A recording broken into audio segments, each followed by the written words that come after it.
I think it's one of those things when you get it in play, you look at things and you will reevaluate that as the season's going on. And if it's appropriate to make changes in the future, we will. So I think it'll be a big improvement. I think it will bring the play back into, a relevant play, an important play, and an exciting play. And I think we can do it where the injury rate hopefully will drop. Let's kick off talking about this new hybrid kickoff, this XFL-inspired kickoff that the NFL adopted at the owners' meeting by a vote of 29-3, I believe it was. The kickoff went from back in the day to all the way back. Kickoffs were returned at a rate of 22% last year. The XFL had a rate of 97% returns on this kickoff. I don't know if you can tell by my tone and the inflection in my voice, but I am excited about the kickoff coming back in a new, well, not new, I mean, they copied it from the XFL, but new for the NFL, a new, innovative, safer way. I'm here for it. I'm feeling it. I'm excited to see the strategy. The roster construction has already. The strategy. Well, I mean, because it's really like a glorified, like wide run play. So I'm interested to see how people scheme it on both sides, kicking team and receiving team. I'm interested to see how people scheme it, how teams build rosters accordingly. Like, no coincidence, minutes after this thing passes, the Steelers signed Cordero Patterson, who's got, 9 kick return touchdowns in his career, who's a running back anyway. And from what I read and understand, see, I've been nerding out on this, man. I've been watching more XFL video that I have since the days that he ate me. It's more conducive to a running play or a running back, actually, being a return guy than it is just a straight speed guy. And Cordero Patterson, obviously, Belichick made him a running back and changed his career. Now after Smith gets him back, the Steelers got a new weapon. Your Steelers, your new, not your granddad Steelers, making the types of moves that I think we're going to see a lot of teams start to make to take advantage of this kickoff. It should be an exciting action-packed play. I'm tired of touchbacks. I'm sick of seeing touchbacks. I grew up with Mel Gray. Devin Hester is one of the most exciting players in NFL history. Okay, there we go. Now we're talking. So you just want to bring the old thing back. You like H-Town. You want to bring the old thing back. What, is this too radical for you? It's too radical. It's too different. Dude, it's too goofy. It's like, man, you want to go to the fair, you want to go to the circus, you want to play some games. Let's just do something silly. Let's say, remember that movie, that stupid movie, Basketball, where like baseball and basketball, like you want to do something just really weird? Let's get weird. Okay, let's get weird on Brother from Another. Look. You want to get nuts? Let's get nuts. Like, you can always come up with an exciting play that has nothing to do with the sport that you're playing. So, yeah, oh, wow. Wait a minute. They're not shooting free throws. It ain't got nothing to do with What do football. you mean? It ain't got nothing to do with it. It's just not football that you're. How so? Okay, so we're about to put a guy in the Hall of Fame. We're going to see his ceremony. We're going to hear from Devin Hester. He's going to be celebrated. He's going to have a gold jacket in Canton for something that doesn't exist. You can't say that about any other aspect of football. You can't say that about a wide receiver, a quarterback, a tight end who is celebrated in Canton for something that doesn't exist in this sport anymore. It doesn't exist. He is the greatest kickoff return man in NFL history, and there is no kickoff return anymore. It doesn't exist. It's silly. There is going to be a kickoff return. More frequent kickoff returns. It's just evolved. But you can't call that a kickoff return. You can't call that. So not as we're accustomed to it. But okay, Michael, let me ask you this. Because you're as much of an NFL historian as I am. Okay, let me ask you this. Wouldn't you agree that when you turn on NFL films, or when you go to the Pro Football Hall of Fame, or you study NFL history, the game, the way it's played, looks a hell of a lot different now in 2024 than it did in 1924 or 34 or 44. Once upon a time, their mind was blown by the forward pass. Okay? They were drop kicking once upon. There are lots of things in the lore, in the annals, in the history of the NFL that went the way of the dinosaur that evolved. Right. So is this evolution? This is evolution. You think it's evolution? Yes, it's evolution. You think it yes, is? They're kicking the ball off. The return will reduce the number of collisions, which statistically and analytically lead to a higher rate of injuries. And we talked about this the other day with the hip drop tackle.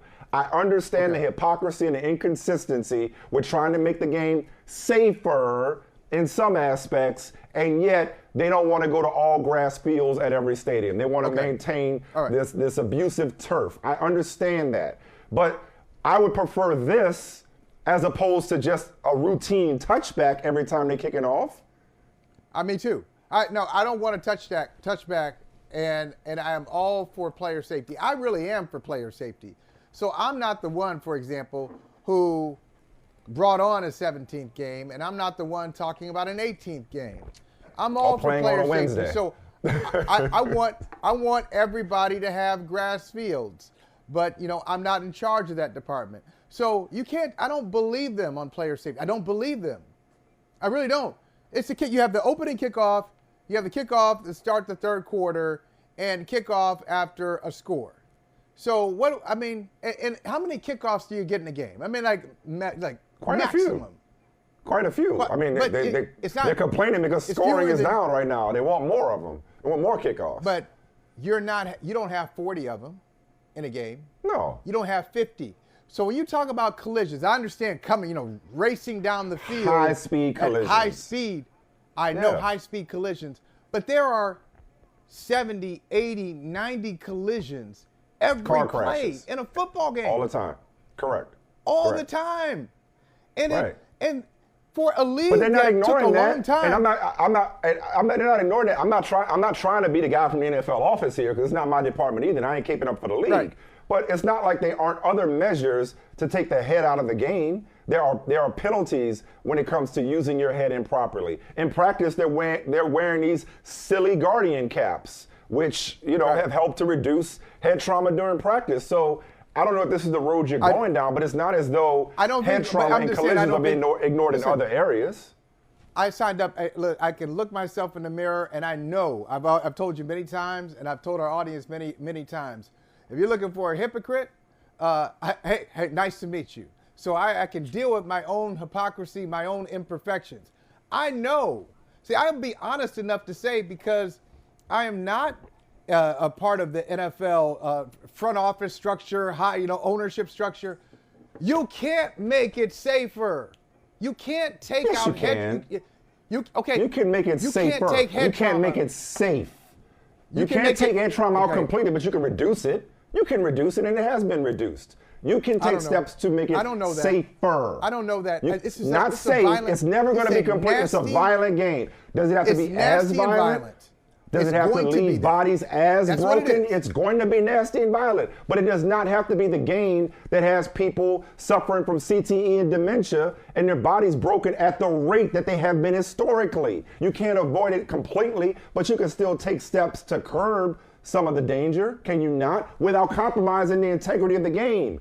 Listen, man, I do miss the old school kickoffs. I wish that were true. But I'm okay with trying something new. I wish that were true. Open your mind, old man, and try something new. Do you only listen to the same music you listened to when you were growing up? Do you only listen to your parents' music? Do you only listen to a Tribe Called Quest? Wait. No, come back for a second, because what? I like the insults and all that stuff. I'm not insulting you. I'm being facetious. I'm not insulting you at all, because I know you listen to contemporary music. I know you listen to contemporary hip hop. I know you don't. You're just stuck in the Stone Age. I know that. What I'm saying is, I heard some of the insults. Some of them I didn't even hear. I'm not insulting you. They weren't nice. I'm not insulting you. I know you were. I'm not insulting you. I was not. I was being facetious. What I want to point out is, I wish what you were saying. I wish that were true. That you can curb this. The NFL. I don't believe the NFL when it comes to statistics on trauma. They didn't even. They're as recently as 2007 in 2008. There's an interview out there. Go look at it. HBO, I think it was Real Sports, Okay. where they were even denying that collisions led to head trauma. Right. In this century. In the To say 21st century, nothing- the NFL to is say late. nothing about- I don't believe about- them. Mike, to say nothing about race norming. You're right. No, I hear Right. you. I heard. Race norming when it comes to concussion settlements and the baseline for black players versus white players in terms of how much cognitive decline they have to experience in order to receive payouts and disability payments. So no, if you're saying I don't trust the NFL, I don't trust their motivations, I don't trust that they actually have player interest at heart. Or their I numbers. understand where you're coming from. Or their don't numbers, trust or their their numbers. facts. So, And that's I the would journalist say- in you. I would say in this and I game- respect that. I respect that. But, Unfortunately. But I think, regardless of whether the numbers are inflated or not, or exaggerated or not, I think that just as a viewer of the game, as a consumer of the game, as a lifelong watcher of football, as you are, right? As you are. You've been watching it for 10 years longer than I have, right? As a lifelong fan of football, I think you would have to acknowledge that the game is played differently and therefore safer, not safe, but safer than the game that we grew up watching. The collisions that we see in the secondary, the days of Jack Tatum and Ronnie Lott, or the way that the quarterbacks are protected, sometimes to a frustrating point, oftentimes to a frustrating point. The way that they just took out the hip drop tackle. The game is safer. Is it safe?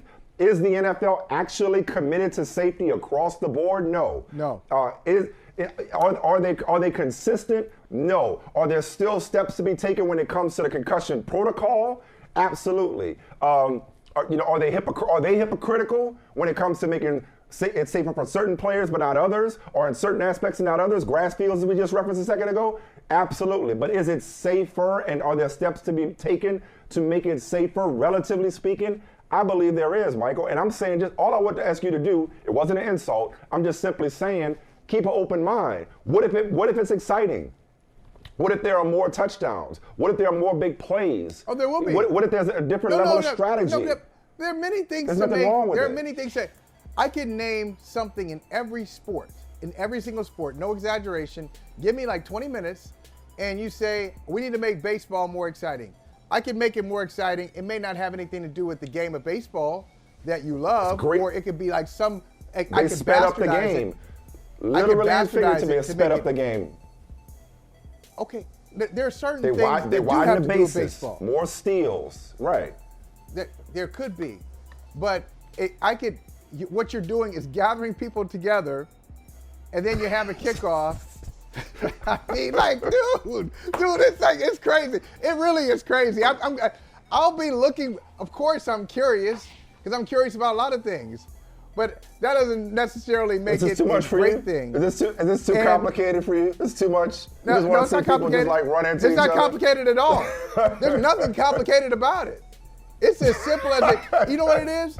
This is a football clinic where you get some people together and you're trying to explain elements of football to them, but you don't want them to be hurt, so you kind of slow it down and you gather them together and say, hey, it's something like this. This has nothing to do with the game that we have watched. This is not evolution. This is a tweak. It's not evolution. Look, if you want to see the kickoff come back, there's an easy solution to that. Move the kicker back 10 yards. Move the kicker back 10 yards. So you force a kickoff. But that doesn't. That brings but in then the collisions. Yeah. Yeah, the collisions are going to happen. The collisions are going to happen. They don't have to happen at that speed. But I don't buy the presumption that most injuries, that the most violent injuries happen on the kickoff. I don't buy it. Because I've seen injuries happen in all sorts of ways. Seen some violent ones. I've seen some injuries happen It's the just rate. like, ooh, how did that happen? It's the rate. It's the rate of injury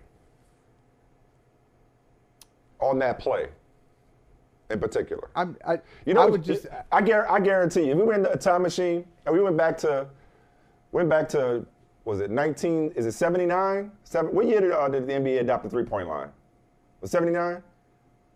1979, 1980. I guarantee you. Yeah. I guarantee you, we go back to two brothers on Peacock 45 years ago. One of them was like the There's a three-point problem with that line. on multiple levels. Right. On multiple levels. I know. That wasn't I know. happening. Right. It wasn't two brothers, obviously. It was probably two old white guys being like, "Oh, the three-point line. Ah, well, Hey, this is my Bob Ryan Mike. impression. Oh my God, the I was like, three-point Bob shot. Ryan's still saying that. What is this? Exactly. 2024. Exactly. Oh, the three-pointer. Why are we shooting still threes? saying. This is ridiculous. Oh, the But the designated three-pointer- hitter. What is a designated hitter? What does that even mean? Like, okay, come on. Somebody told me this. Here's another word for you. That still don't like it. Here's another word for you. Somebody once told me, and I can't stand the person who told it to me, but somebody once told me the only people who are comfortable with change are babies. Nobody likes change. Right. Nobody likes things being different. But give it a chance. I'm intrigued by it. I'm hyped by I it. like as you can see. change. But wait a minute. I like change. I don't like change based on something that I don't believe in. So I don't believe. I don't you believe reject the that the rate. premise. Altogether, I don't believe that the rate of injuries is higher with the traditional kickoff. Yeah, you want to change the kickoff? I'm all for changing the kickoff. You want to bring in an exciting play? Yes, I want the play to be exciting too. I do love the story. Old school, you mentioned Gray. How about Gale Sayers and kickoff returns? Billy White Shoes Johnson. Billy White Shoes Johnson, then the spike at the end of the play, and to the modern day, Cordero Patterson, as you mentioned, Devin Hester. I love at the beginning of the Super Bowl. I love these plays. So you can change it to take off the automatic touchback by moving the kicker back and guaranteeing that there's a return. How about that? That's a change. I like change. Okay. But can I point agree out? to disagree. Can I point out? What? Can I point out? I was at the first He Hate Me game in Las Vegas. I was there. Rod Smart, also known as He Hate Me on the back of his jersey. So I was there, and I saw the XFL kickoff. I saw the first one. And Dick Butkus, the great Dick Butkus, was in the house. Dick Ebersol was there from NBC. I remember talking to Lee Montville about it. I remember, like yesterday. And I actually liked it for the XFL. Because the XFL was what it knew what it was. So this feels a little too. This feels too. So this feels disingenuous and gimmicky. In summary. It's a gimmick. Yeah. a Okay. gimmick. All right. Okay. You'll see. All right. One of us. I'll see. One of us. You'll see. Yeah. One of us in 5 years. One of us will clearly be on the right side of history, and one of us will clearly be on the wrong side. I just wonder who that's going to be. I'll take the Pepsi challenge when it comes to track records any day of the fucking week with you. Okay? Okay. Are we in Inglewood? We'll see. All right. Okay. Listen, I don't think it's going to take 5 years. I think this season you're going to be like, dog, this shit is wild. I'm loving this new kickoff I'll rule. say that. I'll say it's wild. And then you're going to come back and be like, Michael, just like I told you, didn't I tell you that this was innovative and forward-thinking on the part of the NFL? Didn't I tell you that? That's what you're going to say. That's what you're going to say. And then you'll confuse all the new people who didn't see this show, and they're going to think that you were right and I was wrong, all right? Because that's how you keep up with me. That's how you keep the score close. Hey, thank you for watching Brother from Another. If you haven't hit that subscribe button, go ahead and do that now. Don't forget, you can catch us 3 to 4 weekdays on PeacockTV.com and on Sirius XM Channel 85.